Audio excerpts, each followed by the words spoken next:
Okay, for the Jasmine, the time is yours.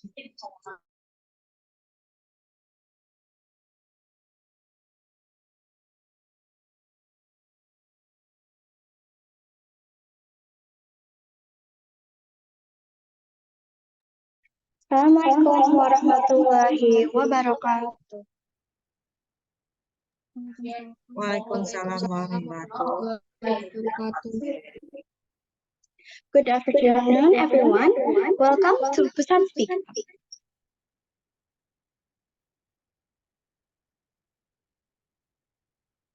Hello, my name is Jasmine Larissa Chandra.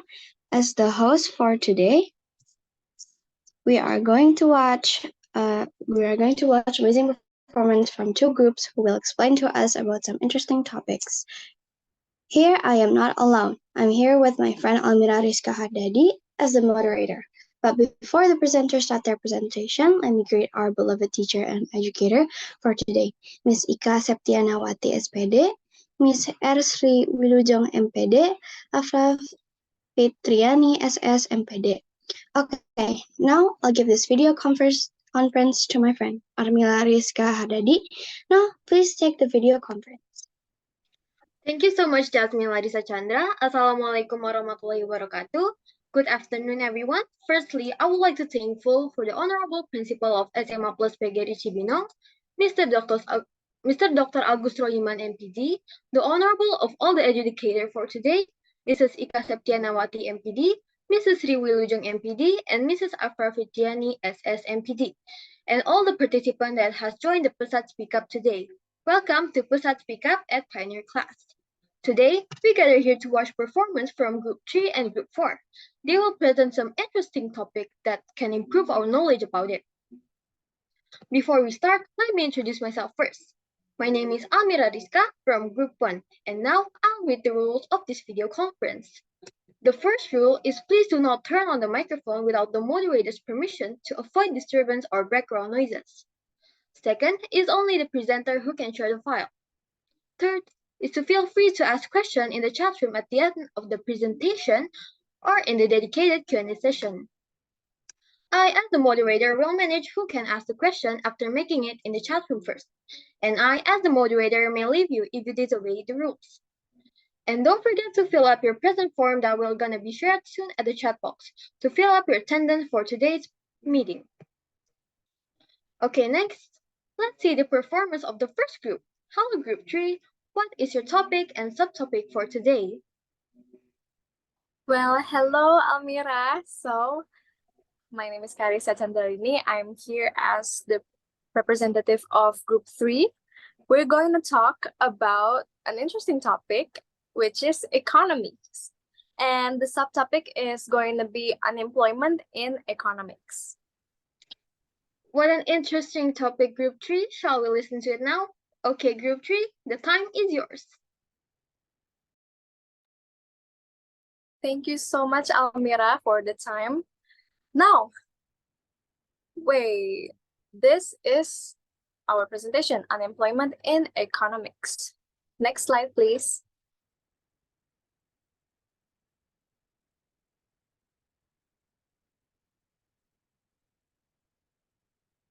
Now, this is the things that we're going to talk about. The first one is a definition of what is unemployment. Number 2 is the importance of unemployment in economics. And then number 3 are the types of unemployment in economics. Number 4 is the recent rate of unemployment in Indonesia. Number 5 is the economic consequences of unemployment. And then number 6, social consequences of unemployment. And then number 7, the causes of unemployment. And then number 8, the solutions. And then number 9, we're going to come to a conclusion. Next is going to be Alifa. Alifa, the time is yours. Next slide, please. Okay, everyone. Now I want to tell you all about unemployment. What do you know about unemployment? So let's start with the explanation. What is unemployment? The term unemployment refers to a state in which an individual actively seeks unemployment but is unsuccessful. It is said to be one of the critical measures of the economic strength. The unemployment rate is the most widely used method to determine a country's unemployment rate. This can be found by simply dividing the number of people without jobs by the total population included in a nation labor force. Discerning unemployment.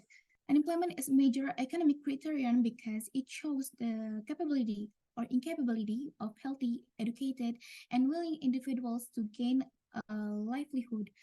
People unable to work for various reasons such as retirement, disability, pursuing higher education, etc., are excluded from this. The higher the country's unemployment rate, its economic growth is less productive. Next slide, please. Okay. Unemployment as an economic indicator. The importance of unemployment as an economic indicator lies in its ability to provide crucial insight into the health and performance of an economy. Here are some key reasons why unemployment is considered a vital economic indicator. Economic health. The first one is economic health. Low unemployment rates generally indicate a healthy, growing economy, while high rates can signal economic distress. Labor market efficiency. A low rate of unemployment suggests that job seekers can find work relatively easily, indicating a well-functioning labor market. The third one is inflationary pressure. The relationship between unemployment and inflation, known as the Philip curve, helped policymakers understand the potential for inflationary pressures. Low unemployment can lead to higher wage demands, potentially driving up inflation.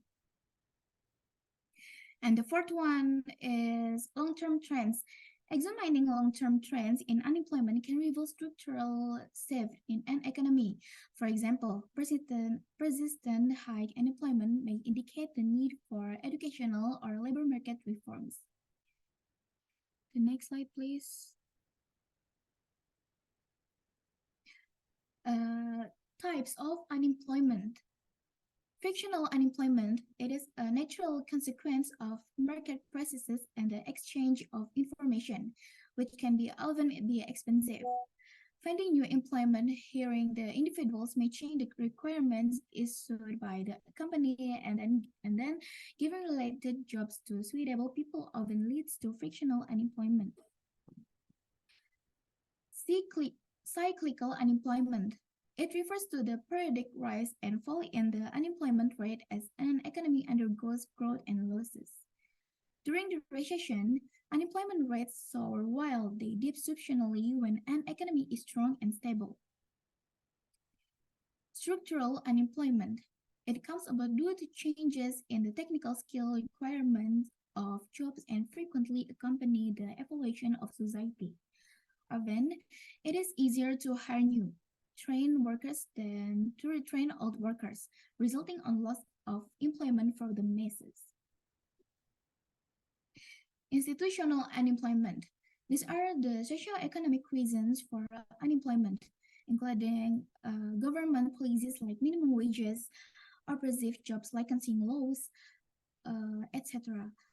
Discrimination in hiring workers on racial, religious, and other bases. Labor market institutions like high unionization. The next slide, I will give it to presenter 2. Presenter 2, the time is yours. Thank you so much, Alifa, for the amazing explanation about what is unemployment and all the types of it. Now, it is my turn to present. So in this slide, we are shown a statistics of the recent rate of unemployment in Indonesia. So according to Badan Pusat Statistika or BPS, and this data is covered by CEIC data, these are all the data of the recent unemployment in Indonesia that I could find. So the recent ones is from August 2022. Now, the data reached an all-time high of 11.24% in August 2005 and a record low of 1.62% in August 1984. And for your information, Indonesia unemployment rate is updated yearly, available from August 1984 to August 2022, with an average rate of 5.94%. And then there's Indonesia unemployment rate dropped to 5.86% in August 2022 from the previously reported figure of 6.42% in August 2021, which means there is an improvement of the decreasing unemployment rate in Indonesia. Next slide. Now, unemployment comes with consequences. The first one is economic consequences. So, unemployment rate in a country can have adverse effects on economics. The first one, high unemployment can have significant economic consequences, yes, which can impact both the overall economy and individual households, or macroeconomics or microeconomics. Here are some of the key economic consequences of high unemployment in a country.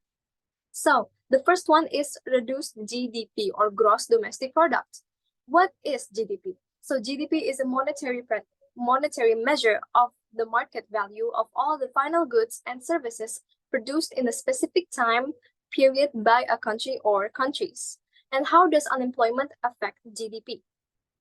High unemployment often leads to a decrease in countries' GDP when a significant portion of the workforce is unemployed. That means there are idle resources that could be used to produce goods and services. As a result, the overall output of the economy declines because there are so much workforce or resources that could be used, but because the people of the country is unemployed or unable to get a job, they are idle, and the economy of the country or the GDP of a certain area declines also. And then the second one is lower consumer spending. Unemployed individuals typically have lower income or even no incomes at all. This results in reduced consumer spending, which is a key driver to economic growth. When people have less money to spend on goods and services, businesses may experience declining sales and profits. This second consequence is actually could be a loophole, because when unemployed individuals, they don't have any money or they don't have any income, they cannot buy like their basic needs or even something from the market. And when the market or the seller doesn't have any customers, they can also be unemployment. They can also feel the effects of unemployment, because if they don't have any customer, they can turn into bankruptcy, which is unemployment. And then the third one is decreased tax revenue. High unemployment can lead to a decrease in tax revenue for the government. Fewer people with jobs means fewer individuals paying income taxes. This reduction in tax revenue can limit the government's ability to fund essential services and programs. Because the people of the country do not have any jobs or they're unemployed, they don't have any income, right? So the government cannot take any income taxes, which means they can be low on budget because they don't have any tax to take from the people.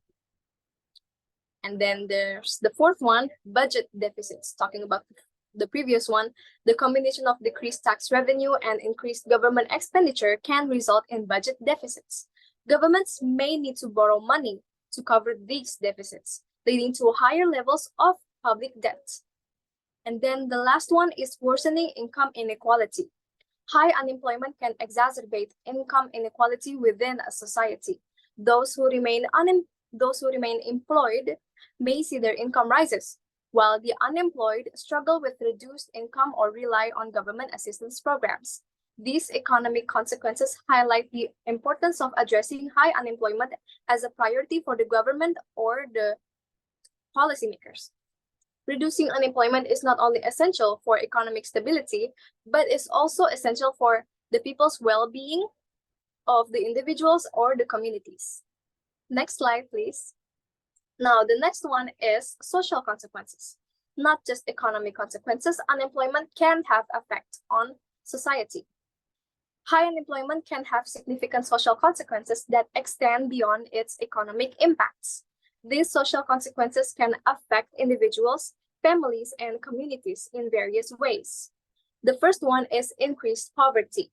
High unemployment often leads to increased poverty rates as individuals or families struggles to meet their ends meet.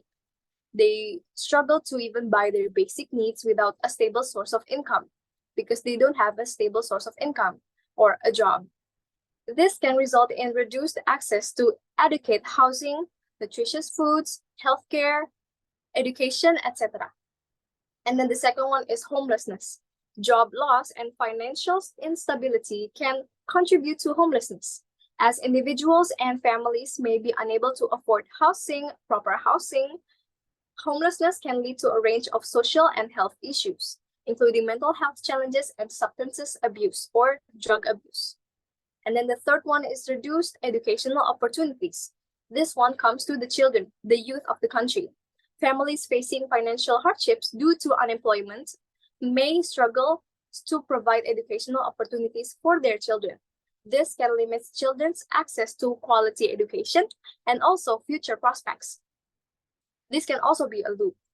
There's when the parent, they don't have any job, but they want to make their family prosper again, but sadly they do not have any income or the budget to make their ends meet or even put their children to a good education or equal education or maybe a better education.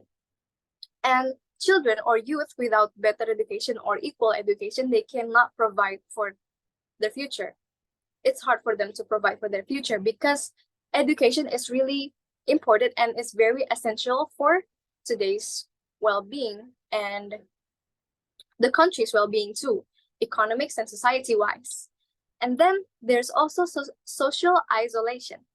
Unemployed individuals may experience social isolation as they often have fewer opportunities to interact with others in a workplace setting. This isolation can lead to feelings of loneliness and a decreased sense of social belonging.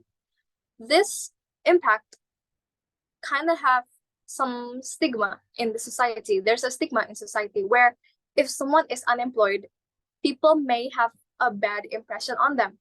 For example, maybe someone is unemployed and the society or a group of friends may think of him, she, or that person, oh, did you not get any education? Did you not study? Did you have bad grades when you were in college? Did you not go to college? Or is your family poor so you cannot afford education and you cannot get a job? Like all those kind of negative stuffs. So it may make the person to have mental challenges, mental illnesses, maybe depression, and they can also distance themselves from society. And then the fifth one, the last one, is crime rates. How does unemployment affect crime rates in the country? Well, some studies suggest a correlation between high unemployment and increased crime rates. Individuals facing financial desperation may turn to illegal activities as a means of survival. So people without jobs or unemployed people, when they're struggling to find a job because there's a lot of factors. We're gonna talk to that next one. But well, how does it affect crime rates? Because when people, they don't have any jobs, they don't have any income, some people may turn into criminal activities or illegal activities, such as being a thief, becoming a thief, like stealing from people and maybe selling drugs, joining a gang to make their ends meet as a means of survival. But it is actually a very negative way, because if you turn into a thief, for example, you're going to have a criminal record, and that criminal record prevents you from getting a job. So it's a parasitic loop. Now, addressing the social consequences of high unemployment often requires a multifaceted approach that includes providing social safety nets, access to mental health services, job training, and education programs. and community support initiatives. Policymakers and communities must work together to mitigate the social impacts of unemployment and promote well-being and resilience among affected individuals and families or communities. That's it from me. I'd like to give this presentation to Anggi. Anggi, this time is yours. Thank you, Carissa. Now, my name is Putra Anggia, or you can call me Anggi. I'm going to explain what is the causes of unemployment. Unemployment can have various underlying causes, and understanding these causes is essential for policymakers and economists, to develop effective strategies to address the issue. Here are some common causes of unemployment, along with explanation for each. The first one is cyclical unemployment. Cyclical unemployment occurs as a result of fluctuations in the business cycle.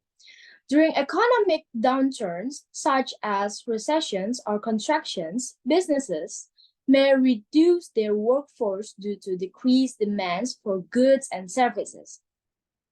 As the economy recovers, some of these jobs may return. The second one is structural unemployment. Structural unemployment arises when there is a mismatch between the skills and qualifications of job seekers and the available job opportunities. This type of unemployment can persist for an extended period and is often related to changes in technology, shifts in industries, or changes in the structure of the economy. Workers with outdated skills may struggle to find suitable employment. The third one is frictional unemployment. Frictional unemployment occurs when individuals are temporarily between jobs or are searching for their first job. It is often considered natural and is related to the time it takes for job seekers to match their skills with available job openings. It can also result from voluntary job changes and seasonal unemployment patterns. The fourth one is natural disasters and external shocks. Unemployment can also result from natural disaster, for example, like the hurricanes, earthquakes, or even external shocks, for example, like a global pandemic, like the COVID pandemic.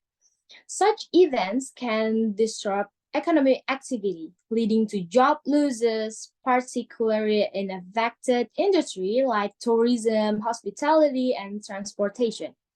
The last one is globalization and outsourcing. Globalization and the outsourcing of jobs to lower cost regions can result in job losses in certain industries. Companies may move their manufacturing or customer services operations to countries with lower labor costs, reducing employment opportunities domestically. Next slide, please. Solving unemployment is a complex and multifaceted challenge, and there is no one-size-fits-all solutions. It often requires a combination of strategies, policies, and initiatives at the individual, community, and national levels. Here are several key solutions to address unemployment. The first one is skills development and education. Invest in education and vocational training programs to equip the workforce with the skills and qualifications needed for available job opportunities. The second one is entrepreneurship and small business support. Support entrepreneurship and small business development through access to capital, business mentoring, and simplified regulatory processes. The third one is youth employment initiative. Develop programs especially aimed at addressing youth unemployment, including internships, apprenticeships, and mentorship opportunities. The fourth one is infrastructure investment. Invest in infrastructure projects such as transportation, energy, and technology to create jobs and stimulate economic growth. Infrastructure development can have a positive impact on both short-term and long-term employment. The last one is labor market reforms.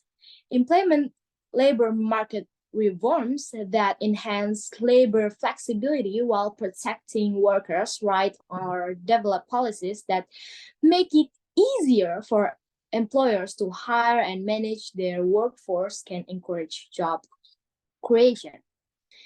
Next slide, please, Jasmine. Okay, now we've come to the conclusion.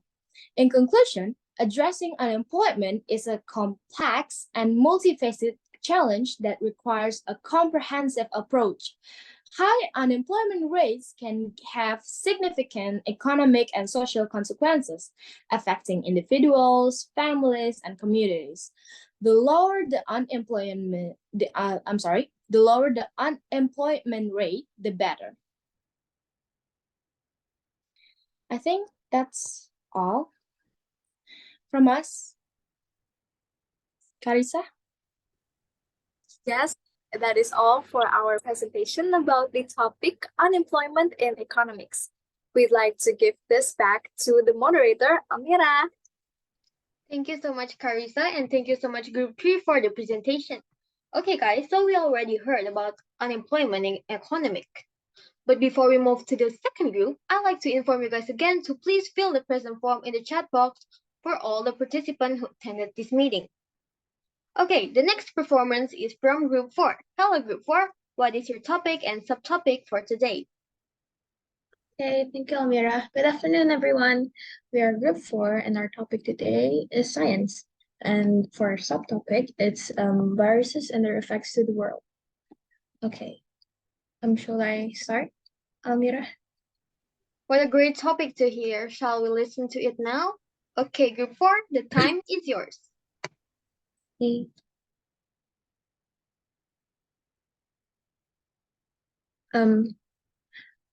Excuse me, Jasmine, can you move on to the first slide?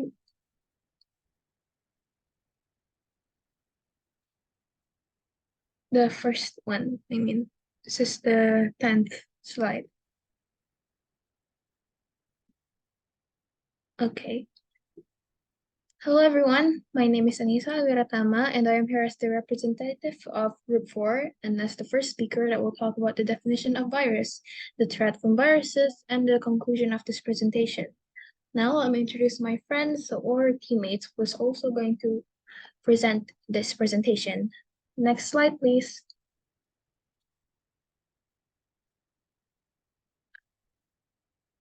Excuse me, Jasmine. This is the 5th slide, the 15th slide.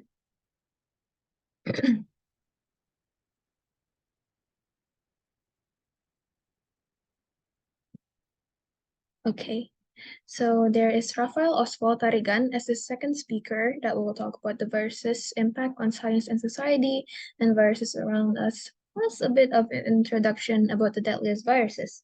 Hello, Oswald, are you there? Yeah, I'm here. Hello there. And here is our third or final speaker, Alika Keisha Putri, who will talk about the deadliest viruses. Hi, Alika. Hello, everybody. Okay, so I think all of the people here remembered the COVID-19 pandemic, right? It feels that many have forgotten about that time and are living normally again like it has never happened. So that's why Group 4, as in me, Oswald, and Alika, will remind you all about the viruses that have a huge effects to the world. So speaking about viruses, does anyone know what virus is? Next slide, please. The other slide.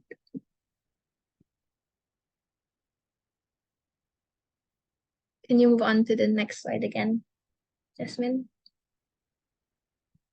Okay, thank you. So everyone, viruses are the smallest of all microbes. It will take like 500 rhinoviruses, the virus known to cause the common cold, to cover the head of a pin. They exist by hijacking cellular machinery of another living thing in order to reproduce. It's like someone breaking into your house to use your kitchen, but the virus by its own recipe, measuring cups and use your dishes, and etc. but unfortunately, they usually leave a big mess when you finally kick them out. Viruses are also sometimes called virions. So often, a virus ends up killing the host cells in the process, causing damage to the host organism. Well-known examples of viruses causing human diseases include AIDS, COVID-19, measles, and smallpox. Well, we all have learned a lot more about viruses in the last 2 years because of COVID-19. Oh, wait, 3 years because of the COVID-19 outbreak or global pandemic. So viruses infect humans, but in fact, viruses infect many organisms. So you'll have viruses that infect fungi, bacteria, and we can learn about a lot more about how viruses maintain themselves by studying viruses that infect a whole host of species. That really does help us to understand human diseases. But the viruses that infect humans are only a small fractions about the viruses that you find in this world. So the greatest abundance of viruses will be those that infect bacteria that are sometimes called phage. And they have shared a lot of the same properties, but they're much more abundant. A lot of future research will unravel the ways in which viruses infect humans and what we might find as potential ways of stopping viral application within human cells. So there's a viral or famous question: how do viruses get into your body? Well, viruses usually enter your body through your mucous membranes, like this includes your eyes, your nose, your mouth, and etc. Some viruses get in through a break in your skin, like from a bite of mosquito or a tick. And the next slide, please, Jasmine. So right now we'll talk about the threat from viruses. Viruses have been human pathogens since antiquity, and viral diseases have played important roles in our history. Viruses likely emerged as significant threats to human health during the development of organized agriculture, when the formation of large population clusters promoted rapid dissemination between susceptible hosts. New viruses is continuing to emerge today, often with devastating health consequences. So, what presents the greatest threat to human life today? This perspective actually has been trending subject in science and society, with focus on 5 main extinctions. So, hypothetically, the plague and other pandemic infections disease events happen to be the greatest threat to human life. Infectious diseases usually kills 15 million people each year. That is a lot of people. It's not just like some 17 people, it's 17 million. So 26% of the total 57 million annual death in the global pandemic. A brief review of pandemic infections over the past 3,000 years illuminates several events that reduce human populations. Both bacterial and viral pandemics infection are significant human killers with bacteria. So it is safe to conclude pandemic infections are currently relevant and represent one of the most significant threats to human survival. And that is the threat from viruses. Now let's talk about the virus's impact on science and society around us. So Oswald, the time is yours now. All right, thank you, Danisa. And my name is Oswald, and I will explain you their impact on science and society. So, the relationship between science, viruses, and society are complex. Science is the study of the natural world, by which token viruses fall under its ambit. Due to their unique characteristics, viruses have wielded a huge influence on advanced biology and medicine, exploited as tiny, precise tools to reveal the inner working of the cells they infect. One rough measure of the impact of viruses on science can be garnered from the number of Nobel Prizes awarded in medicine and psychology and in chemistry to the discoveries made about and through viruses. Well, viruses themselves have shaped general science for much longer, just as they have influenced society more broadly. Medical specialties such as epidemiology and public health owe much of their development to infectious disease we know to caused by viruses, as do such medical technologies such as vaccination. Next slide, please. Viruses around us. So, viruses do not only infect humans, they are in fact ever present in our world, occupying nearly all organisms and found in virtually every type of habitat, even in the air we breathe and the deepest depths of the ocean. They are also ancient, predating some of the earliest forms of life. Scientists believe they are at least as old as the first cells, which emerged around 4 billion years ago. But viruses could be even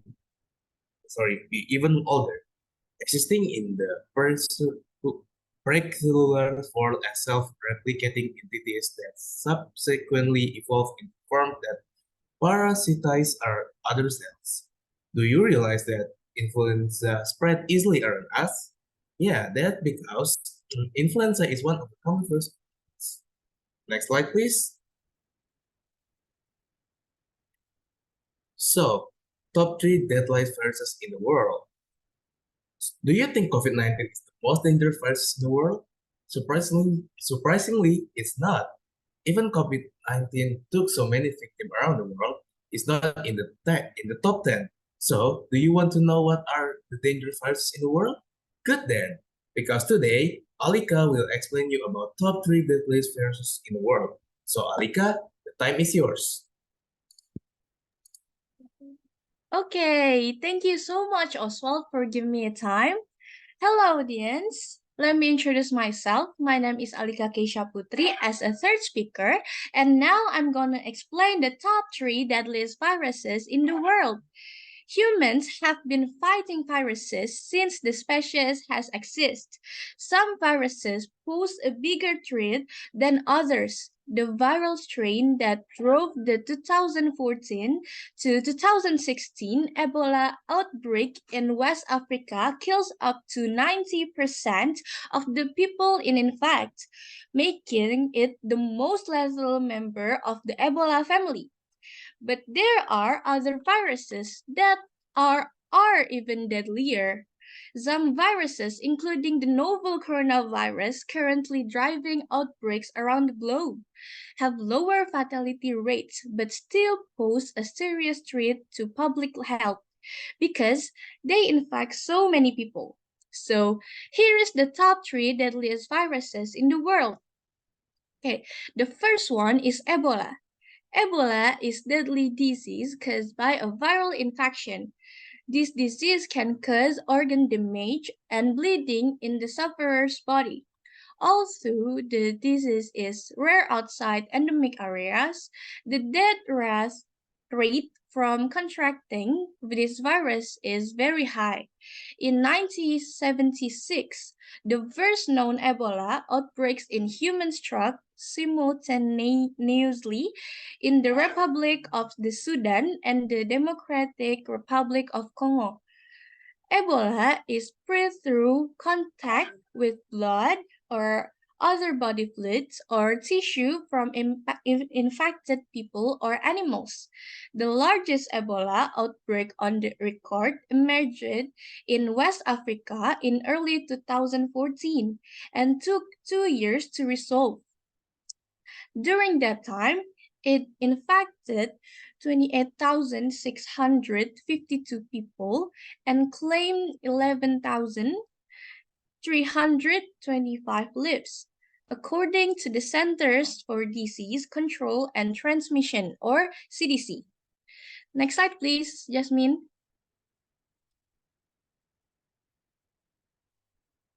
Okay, the second one is Marburg virus.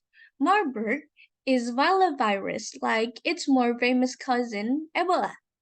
These are part of a broader group of viruses that can cause viral hemorrhagic fever and syndrome of fever and bleeding. According to the World Health Organization, or WHO, the Marburg virus was first identified by scientists in 1967 when small outbreaks occurred among lab workers in Germany who were exposed to infected monkeys imported from Uganda.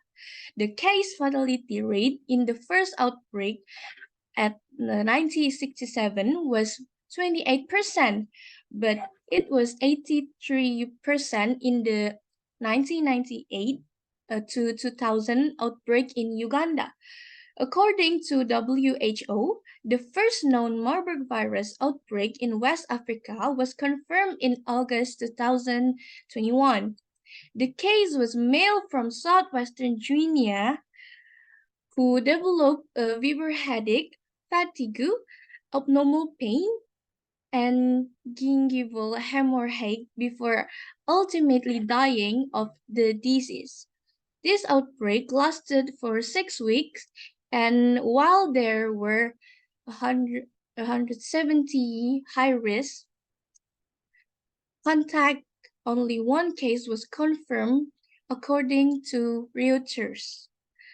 Next slide, please, Jasmine. And the last one is hantavirus. Hantavirus pulmonary syndrome, or HPS, is deadly disease for those who contract it, but it has killed relatively few people. It first gained wide attention in the US in 1993. According to the CDC, a healthy young Navajo man and his fiancée living in the Four Corner area of the United States died within days of developing shortage of breast. A few months later, health authorities isolated hantavirus from a deer mouse living in the home of one of the infected people. More than 833 people in the US have contracted HPS as of the end of 2020, the last year that data was reported for, and 35% have died from the disease, according to CDC. The virus is not transmitted from one person to another. Rather, people contract the disease from exposure to the droppings of infected mice.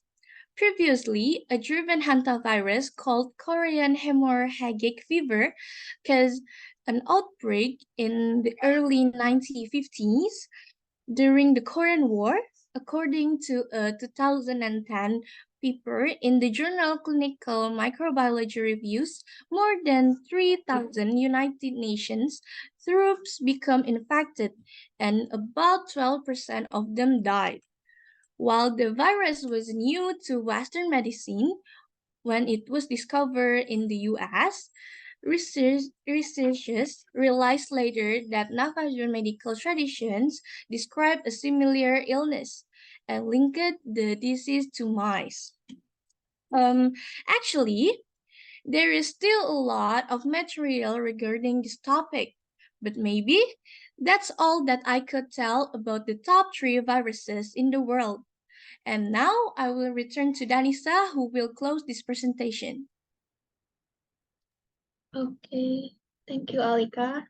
Okay, everyone. So our conclusion for this presentation is a virus is a chain of nucleic acids like DNA or RNA, which lives in a host cell, uses parts of the cellular machinery to reproduce, and releases the replicated nucleic and acid chains to infect more cells. A virus is often housed in a protein coat or protein envelope, a protective covering which allows the virus to survive between hosts. Even if they're small, they're still dangerous. Some of them can just make a small impact on your body, like a fever or a cold, but some of them, unfortunately, can cause death. So if you want to avoid them, you should consume vitamins, avoid crowds, wear some mask, and clean your hand. And that is it for our presentation today. Let me give the spotlight back to the amazing moderator, Almira. Thank you so much for Danisha and for Group 4 for the presentation. Okay guys, so we already heard about viruses and the effect to the world. Now, shall we go ahead to the next session? There is the Q&A session. In this session, we have two parts. The first session is only for the presenters, and the second session is all for the observer. Special for the observer, you can prepare your question, and I'll call your name after that. And for the both of the groups, please turn on your microphone and convey what will you ask. Every group has a chance to ask maximum of 3 questions for other groups, and the other groups must answer those questions. For the presenter, you may ask now. So who wanna ask first?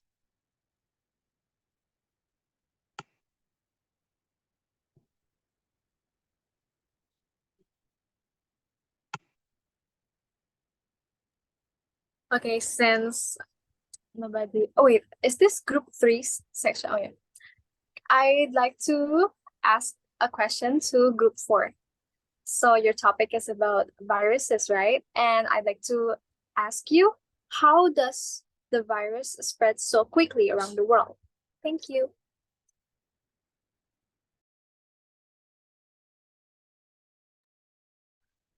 Thank you so much, Carissa. Group 4? Group 4? You guys already have the answer? Yes, we have. And Rafael Oswald will answer Carissa's question. So yeah, I will answer Carissa's question. So some viruses can travel within the droplets of mucus and spit that are ejected when an infected person breathes, talk, cough, or sneeze. The virus can be passed on when those respiratory droplets land in the mouth of nose of someone else. Larger respiratory droplets are heavier than air, so gravity pulls them to the ground almost immediately after leaving a person's body. Social distancing recommendations are made to prevent the spread of a virus through these larger respiratory droplets.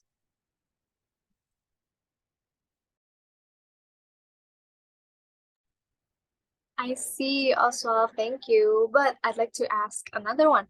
Is all viruses who has spread globally in this earth all spread through respiratory systems?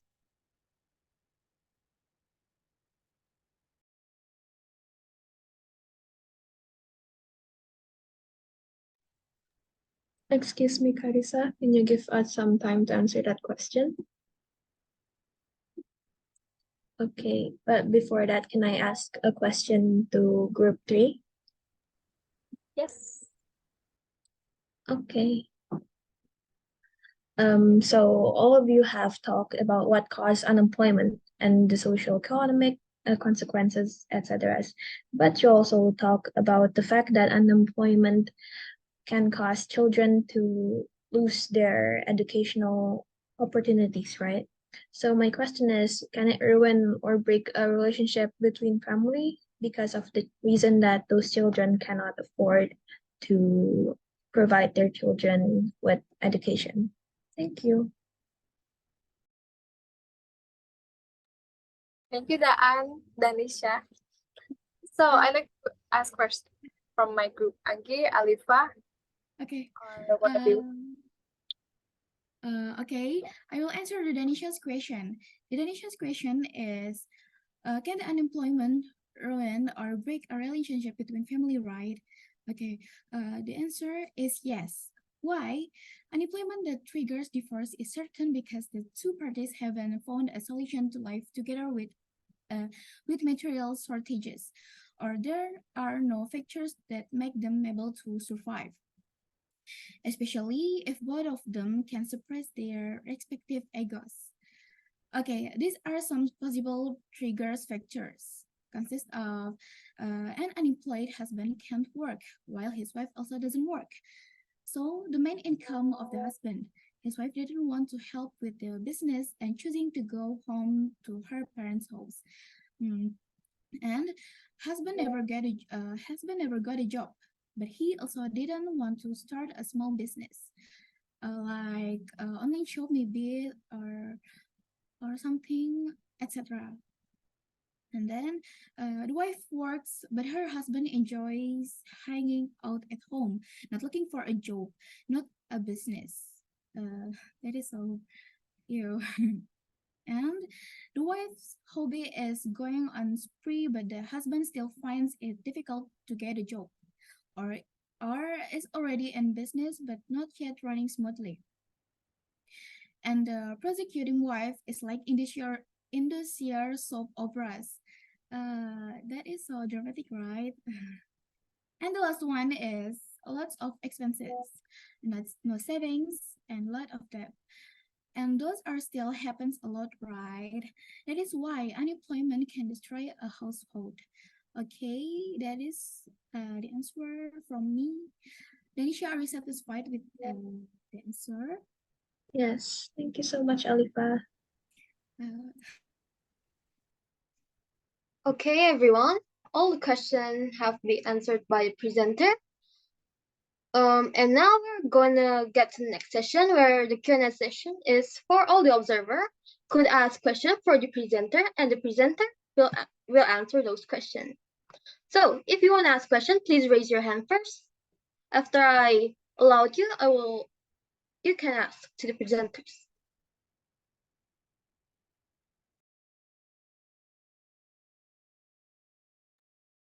Okay, Bayu, you What can. are the most dangerous disease from the group 4's presentation?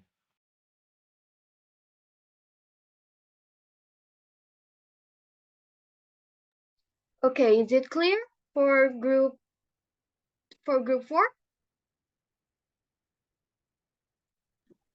Yes, it's very clear. Can I answer the question right now? Okay, Danisha. Okay, so actually, Alika already explained why is the most dangerous viruses in the world, but I will say it again. So the first one is Ebola. Ebola is a deadly disease that causes a viral infection. This disease can cause organ damage and bleeding in the sufferer's body. The second one is Marburg virus. The Marburg virus is like a filovirus, like its more famous cousin, but these are part of broader group of viruses that can cause viral hemorrhagic fever and the syndrome of fever and bleeding too. The third one or the last one is hantavirus. Hantavirus or HPS is a deadly disease for those who contract it, but it has killed relatively few people. It first gained a wide attraction in the US, but it's mostly the virus is not transmitted from one person to another. It's rather contract diseases from exposure of the dropping from some mice. Is that answer clear enough for you, Bayu? It's clear. Thank you. Okay, thank you so much, Bayu. Next one Thank is you. Nisrina Azalia. You may unmute your mic now. Hello, my name is Nisrin Alfina Azalia. I am from 10th grade Pioneer or Group 2. I would like to ask a question to Group 4. Is there a cure for Ebola, Marburg virus, and hantavirus? If there is, when was it made and by who? Group 4, is it clear? Yeah, is it clear? Okay, maybe I want to answer the Nisrina question. Until now, no treatment has been found to cure Ebola. The treatment given only aims to support the sufferer's immune system in fighting the virus. Then for the Marburg virus, until now there is no vaccine or antiviral treatment to treat Marburg virus disease. In the meantime, the drugs given aim to relieve the symptoms such as ORS, fluids to prevent dehydration due to repeated vomiting, and diarrhea or intravenous fluids. Then the hantavirus. So far, hantavirus has no specific treatment. The only treatment given is therapy that focuses on respiratory or kidney disorders, including treatment for any infections. So, because of this virus, there is no medicine that can really cure it. So, no one has found a cure either. Is it clear, Nisrina? Thank you for your answer, Alika and Group 4. I really appreciate it. Thank you. Thank you so much, Nisrina Azalia. And the next one is Tuhu Teguh. You may unmute your mic now. Okay, so my name is Tugu Tarigan. I am from 10th Pioneer. And this is for Group 3. And I just want to ask you, what are our government or the Indonesian government's action on unemployed people? And I also want to hear your thoughts about what can we do to lower the unemployment rate here in Indonesia.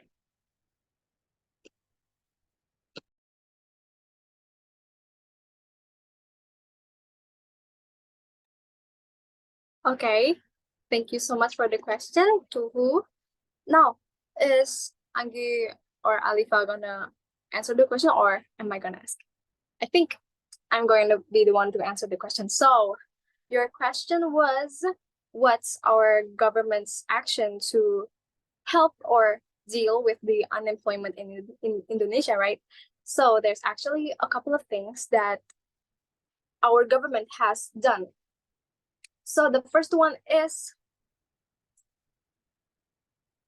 the monetary and fiscal policy. It is for the example, policy monetary, it's like pengaturan suku bunga. It helps our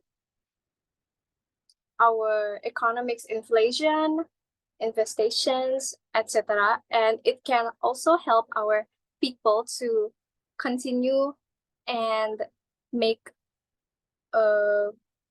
entrepreneur and also improve their economy a lot more better. And then there's also fiscal policy, which includes taxes, and that tax can help the government to provide essential things to support the people's economics, and not just support people's economics. Well, about unemployment, yes, they can give services or like program assistance program to our people, so they can have like job training programs, better education, and yeah, so those kind of two types, like job training and better education for the people, can also help our people, our youth, to be employed, to have a job, to have an income, and that can also decrease our unemployment rate in Indonesia. And then my opinion about what can Indonesia or we can do to decrease the unemployment is maybe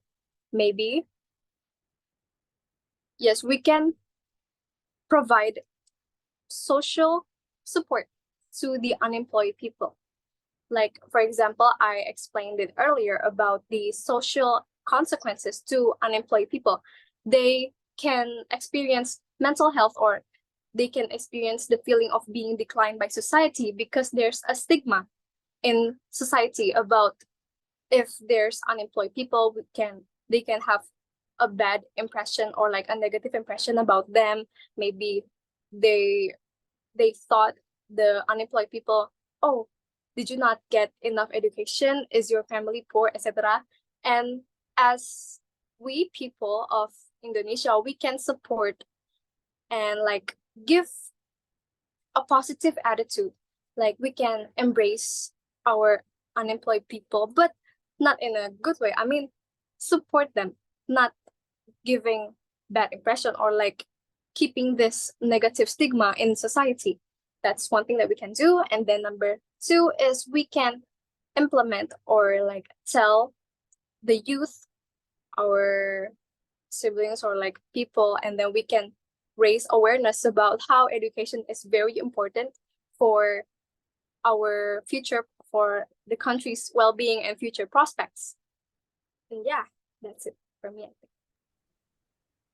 Thank you so much, Carissa, for the answer. Tuhu Teguh, is it clear? Yes, it's clear. Thank you. Thank you so much, Tuhu. The next one is Hiram. Hiram, you can unmute your mic now. Okay, first of all, my name is Hiram and I'm from 10th Pioneer. I want to ask for the fourth group. But first, is my voice clear? Yes, it's clear. Okay. So, as I know, virus can evolve, becoming more deadly by time, from something already pretty deadly turning into something more deadly. I want to hear your thoughts on what will happen to humans. Will we survive, or will it become the end of mankind? Okay, group 4, is Hiram question clear enough?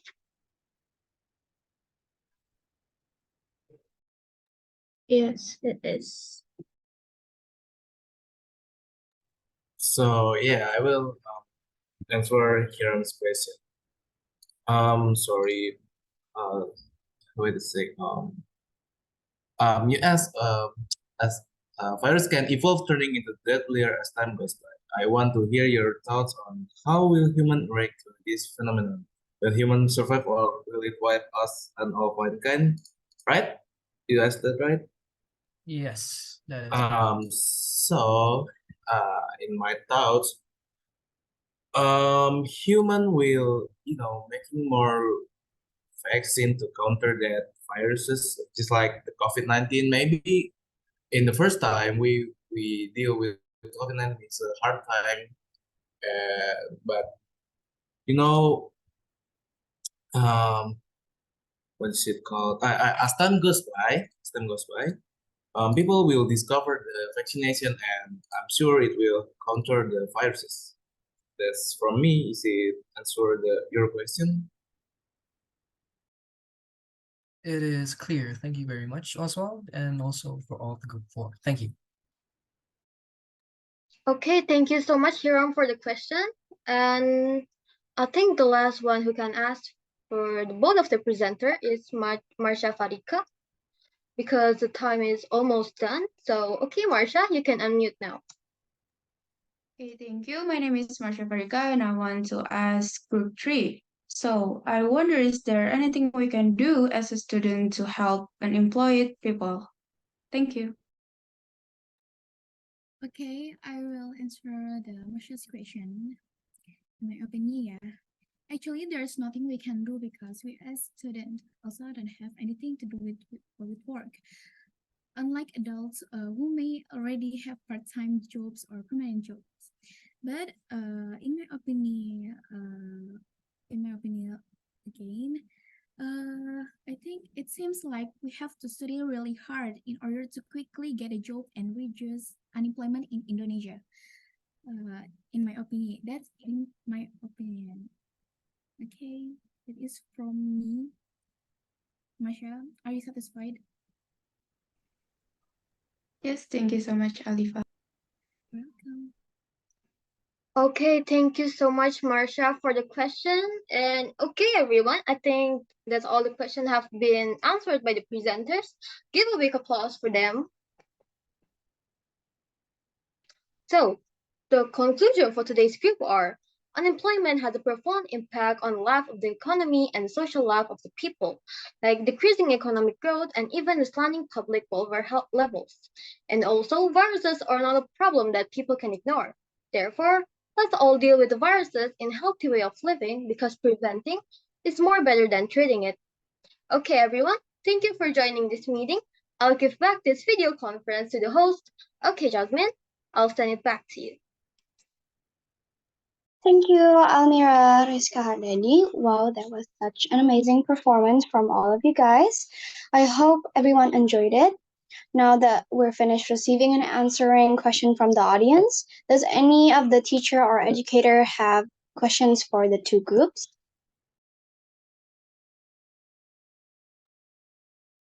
Okay, Bu Sri Wilujeng, are you there? Miss Sri Wilujeng?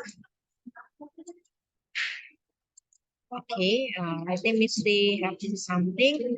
Let's move to Miss Ika. Miss Ika, will you say something for this performance? Oh, Miss Wilujang is already here. Okay, Miss Ri. Okay, never mind. Will you say something for this performance? Thank you, Miss Tika. Bentar. From two groups, I comment. You are amazing, very amazing.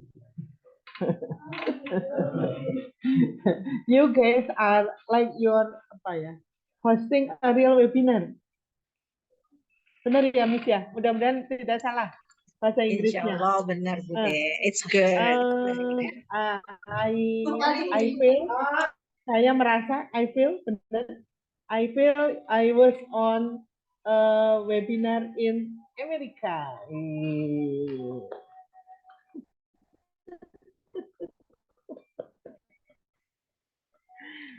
Presentation material is very complete for two groups. Success for you. Thank you, Miss. Pleasure, Bude. Okay, next is from Miss Afra. Miss Afra? Are you there, Miss Afra? Okay, I think Miss Afra is not here. Let's move to Miss Ika. Hello, Miss Ika. Okay, Miss. Can you say something to them? Actually, for the first presenters, I haven't pay attention of all what presenters said, but from your performance, Carissa and Putri, I've already give conclusion that your presentation is very, like Bu Sri said, very complete, very detailed. And then actually it is not only for senior high school students. I feel like you are university students and also the fourth group, okay? You've very detailed and present the viruses spread now, okay? You've done a great job, the two groups, okay, good job, and then congratulations. Okay, that's all, Miss Tika. Thanks a lot, Miss Ika. Okay, finally, there is Miss Afra here. Hello, Miss Afra.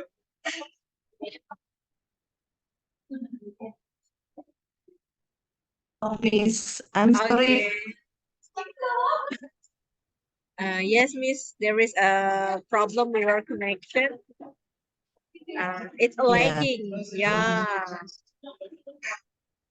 Okay, Miss, I give you time for saying something for their performance. Okay, thank you, Miss Chika. Can you hear my voice? My voice clear? Yes, thank you for the presentation material for groups 3 and 4.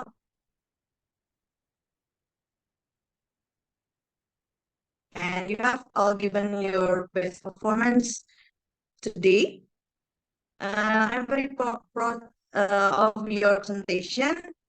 I'm very, I think it's very amazing. I agree with Miss Sri Wilujeng, and I'm sure you have tried to give the best presentation, and you are brave and very confident.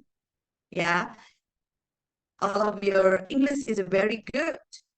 Yeah, like in maybe tadi Miss Ka bilang di luar negeri, ya,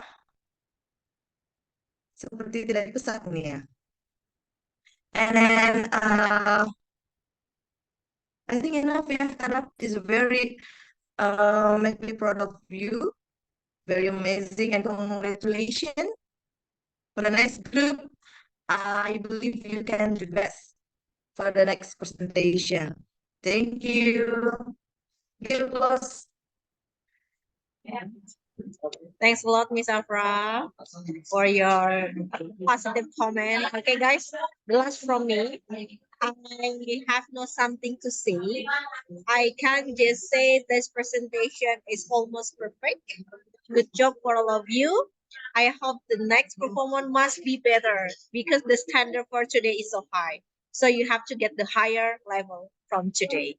Okay, for Jasmine, I'll give this back to you. Okay, thank you so much for all of the beautiful comments from the teacher, the presenter, moderator, and host. Definitely appreciate it a lot. Okay, before I end this meeting, let's take a picture together. So I beg for everyone to kindly turn on their camera.